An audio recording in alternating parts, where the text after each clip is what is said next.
Assalamu alaikum, my dear students. Your English teacher is here for your English class. So, how are you all? I hope you and I know that you all are good and you are waiting for your English class, aren't you? So, today's class is going to be very interesting. Today, we have our topic essay writing. You all are familiar with this topic, and you all have been writing an essay for many years, right? But what I'm going to tell you today, I think it will be new for you. So, are you ready? Yes, I know you are ready. Actually, today we are going to study some types of essays that we write in our daily life. So, firstly, what is an essay? Do you know? Yes, essay means mazmoon in Urdu, you can say. But here we have some definitions. So, here we go. We will firstly read and understand the following definitions. Let's start. So, all of you look at your screen. Essay writing. An essay is a written work that includes information and discussion, usually to tell how well you understand the subject. एक essay जो है वो एक written work है जिसमें information भी होती है और discussion भी होती है, जिसमें हम किसी भी चीज़ की information भी देते हैं और किसी भी चीज़ के बारे में हम discuss भी करते हैं. Usually to tell how well you understand the subject. आम तौर पर हम एक ऐसे में ये बता रहे होते हैं कि हम उस टॉपिक को कितनी अच्छी तरह समझते हैं.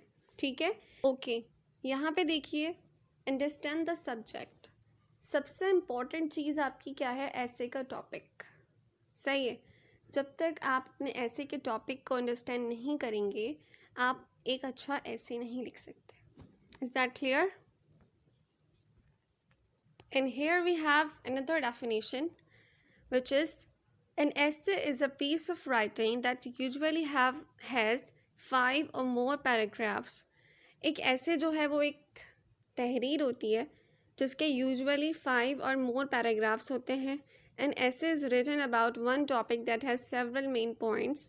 ऐसे किसी भी एक टॉपिक के बारे में लिखा जाता है जिसकी बहुत सारे मेन पॉइंट्स होते हैं जो हम उस ऐसे में बताते हैं. The main points are introduced in an introductory paragraph and supported in body paragraphs. The conclusion is the last paragraph. अच्छा क्लास, लेकिन जब हमें कोई ऐसे का टॉपिक दिया जाता है ना, तो सबसे पहले हमें ये सोचना होता है कि हम इस ऐसे के बारे में हमें लिखना क्या है, कौन कौन सी मेन पॉइंट्स जो हैं वो हमें इस ऐसे में इंक्लूड करनी है. सबसे पहले हम अपना माइंड मैप बनाते हैं कि हमें इस टॉपिक के बारे में ये चीज़ें जो मेन हैं वो हमें ऐसे में लिखनी है. ठीक है?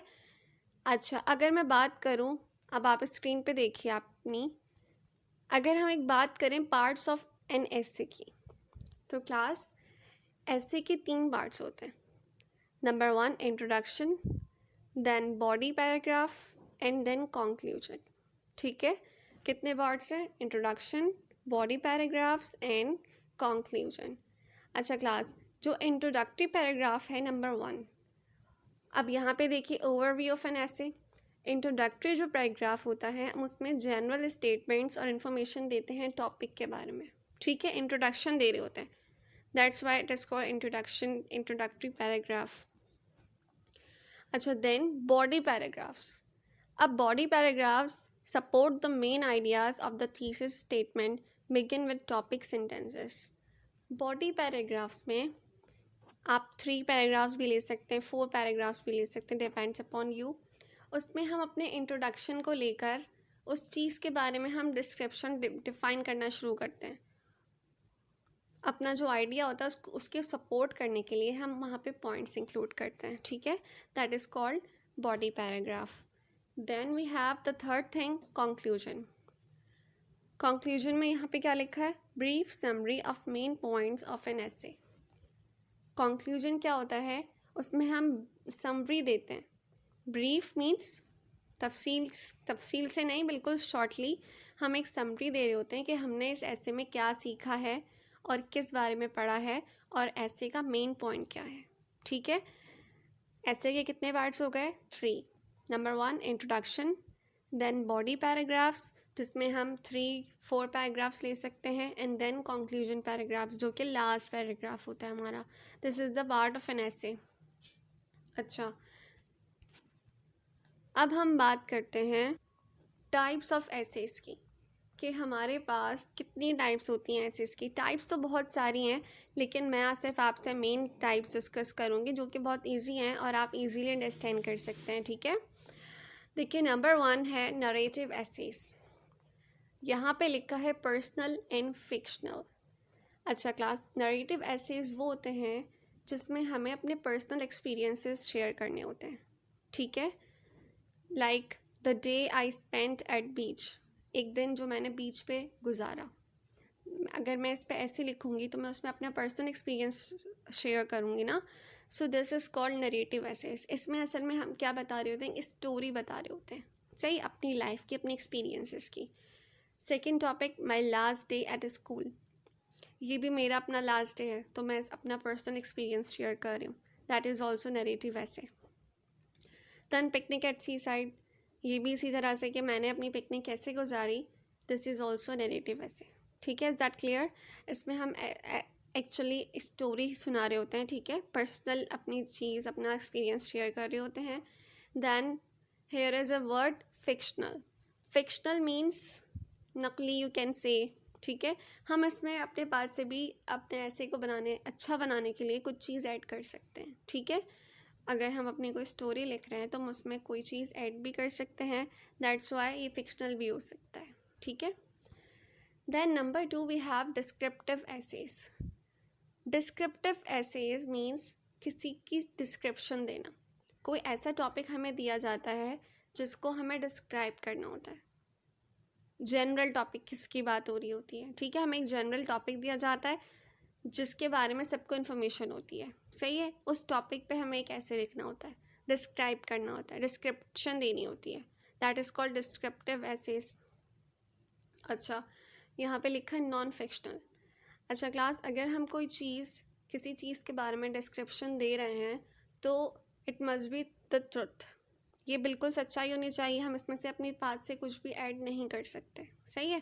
That's why it is called non fictional. अब टॉपिक्स देखिए, एग्जाम्पल के तौर पे वी हैव सिटी लाइफ।